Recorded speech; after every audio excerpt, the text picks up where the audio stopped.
Hey guys, good evening. Welcome to episode number 70 of 10-Minute Kick-Ass Coaching from my studio. And I'll come to you kind of late in the evening, but I've got a couple of things I wanted to go over tonight. And one of the things that it kind of came up, I was in a conversation with a customer the other day, a client I should say, and we were talking about food at a particular restaurant in Brooklyn. And they had said the person that had it before, had it for many years, really had something special built up. It was really a really nice place to get something to eat, your family, your friends on a Friday night, Saturday night, whatever the case was. But that particular person sold the business and retired to sell it off to somebody else. It may have been a relative. I'm not completely sure. But their thing was, the service is not quite the same. The food is not really quite the same. It's really not as good as it used to be. I don't know if I'm going to go back anymore because I went there for 20 years and it was awesome, but this year it's really not that great. So does it make a difference when it comes to the impression that you leave, and does it matter when it comes to the details of a product? Do the details matter? So let's just take your business, for example. The better your detail of your workmanship, the better off you are. So I'm in the disaster restoration industry. We deal with water, fire damage, mold, backups, things of that nature. And customers are relying that we're going to do a good, thorough job cleaning it up. That means we're going to remove all the wet materials. We're going to make sure nothing is left there that's going to grow potential mold or bacteria, that we're going to do the right job. We're going to clean everything up correctly, and everybody's going to be very happy. And that's what they look at. And they want to know that the attention to detail is there. So in our business, having OCD is probably a very, very good thing when it comes down to it, making sure that you do spend the time to work on the detail and work onto it. But I was going back to what this client actually said to me about it's not quite the same. And I asked that person, I said, you know what, I'm just curious. What about them wasn't quite the same? What about them had changed? What about them did you feel wasn't quite the same? Was it the sauce that changed? It was an Italian restaurant. So they said, the sauce changed, the pasta changed, the meat quality is not that good, the service isn't very good, whatever it was. What do you think was different about it? And they couldn't really give me an answer. They couldn't say, well, the service really wasn't that great. The manager was rude. The waiter was rude. The staff were rude. They weren't on time. We had to sit there forever. None of that stuff. And they didn't say the food was bad. So I says, what made you think it was different? And their answer was, it just felt different. It felt like it wasn't quite the same vibe. Now, my point to them is probably it was pointed out to them that they're under new ownership. Somebody had said they had sold, and you just had this thing in the back of your mind that it's going to be a problem, and it's going to come back to bite me being a patron of the restaurant when I want great service. So it has to be different. I've got this thing in my mind, this little roadblock in my mind that says it's not quite the same. The detail, the attention to detail is not quite the same. And it might actually be as good, if not better. I'm going to give you another example. Many, many years ago, I had a friend of mine back in Wilkes-Barre, Pennsylvania, had a flooring store. And he told me they were going to put down some flooring at a medical facility. And the flooring required an adhesive to put on the floor. You have to actually take this and scrape this on the floor in order to get this adhesive to bond to the material where they're putting on the floor. So they did a little bit of an experiment because they wanted to see how people kind of reacted to it.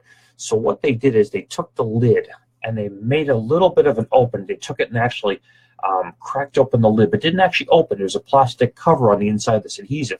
So none of the actual smell itself from any adhesive, even though it's low VOC, which means it doesn't really smell that much, they just cracked the top of it almost like a paint can. And within seconds, people are going, oh, my God, I'm out of breath. Oh, my God, I can't smell. This is terrible. I can't work here. This is awful. And nothing had been exposed to them because, again, they had a plastic lining on the inside. So they had it mentally in their head that there was going to be a problem. There was already a smell, and it was already toxic, and it was already bad, and I can't work here today. This is awful. I can't have this here.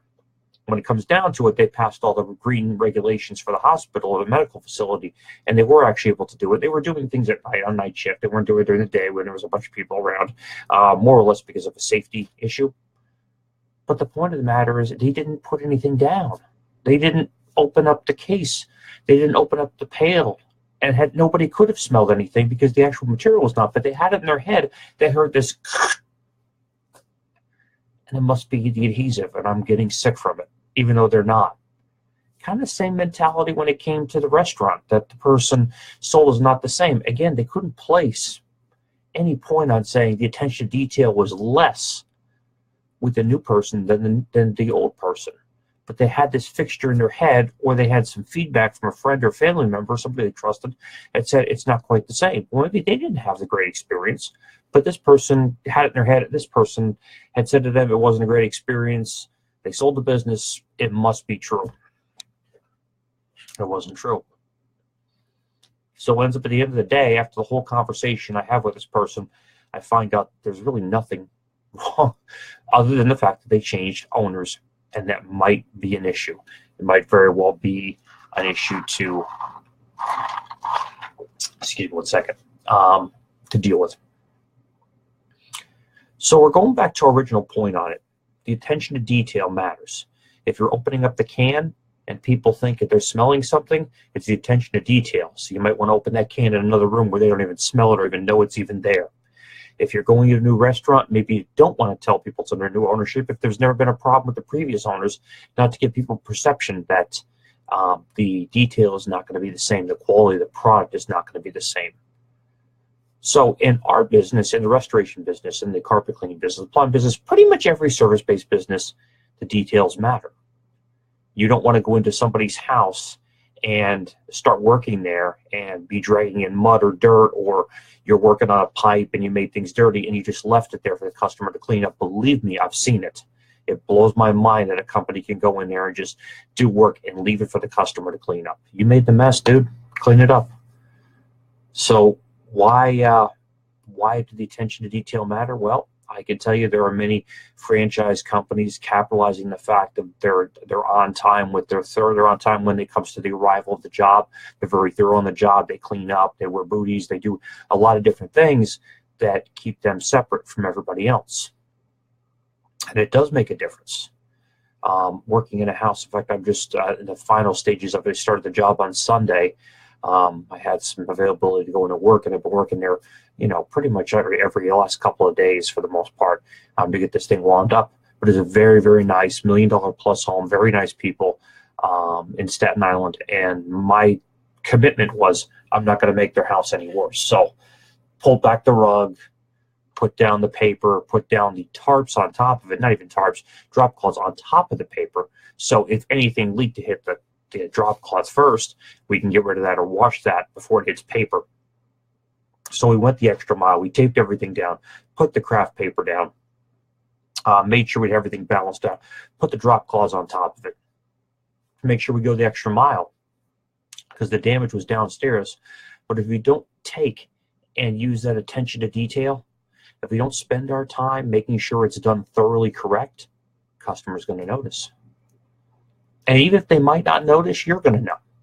And if you get in the habit of not worrying about detail, not worrying about opening up those wet boxes, not worrying about that material, not worrying about putting in an extra coat of paint, not worrying about cleaning that carpet thoroughly enough or spending enough time on that piece of furniture, if you're not spending enough time to make sure you put the pipe in correctly, not looking for future problems down the road, if you're not spending the time to pay attention to detail, you're missing out. And the customers notice it, the clients notice it. So without a doubt, make sure you spend the time to pay attention to detail. The details, the devil's in the details, as the term goes. So spend your time, think about it in your business. What do you do every single day where details matter? Is it how you show up to a job site in a clean uniform? Is it showing up with an ID badge or a card? Is it showing up with a mat in the front door? Is it showing up with booties? Is it making sure you put a drop cloth around your workspace? What do you do on a daily basis that really puts the detail to the forefront of the job, really puts the devil in the details, really sticks out? That a customer, if they're following you from one end of the job to the other end of the job, what matters? What do they notice? Well, I can tell you, if you get one guy into that might be a 10 times better plumber or HVAC guy or painter, and he just walks right in with his old boots and doesn't put anything down and kind of trumps with the house and is like an awkward ox just banging into the side of houses, but he may be the best person for it. Or the other guy walks in probably with half the qualifications and half the ability, be it they put something on their feet to cover it, they put mats down in the front of it, they put a drop cloth down if they need to be, they paid attention to detail with respect to the customer and client's property. Well, they're going to win. They don't have to be the best at it. All they got to do is give the customer the presentation that they're getting what they're paying for, that they are getting the detail work they're paying for. It's the devil's in the details. Don't assume something doesn't matter. It does. People notice details. You got to point out, promote the fact that you spend time doing the details. Certainly we do. Certainly I do. When I'm working with my coaching clients and consulting projects, the details are very, very driven. Very important. The most important thing. When I write out essentially a protocol for how things want to get done, whether it's a consulting job or it's a coaching project, whatever the case may be, I want to make sure the details are out there and spelled out so we're both on the same page. If I don't spend time to do that, the client I'm working with is not going to be on the same page as I am. And that's going to be a problem for both of us. I want to make sure I give them maximum value for the time they're here. And if I don't spend time putting the detail in and the hard, smart work ahead of time, well, the detail is going to be a little rough and there won't be the details that are needed to get the client to where they need to be. So I have to be laser focused on those details in order to make sure I can define client results.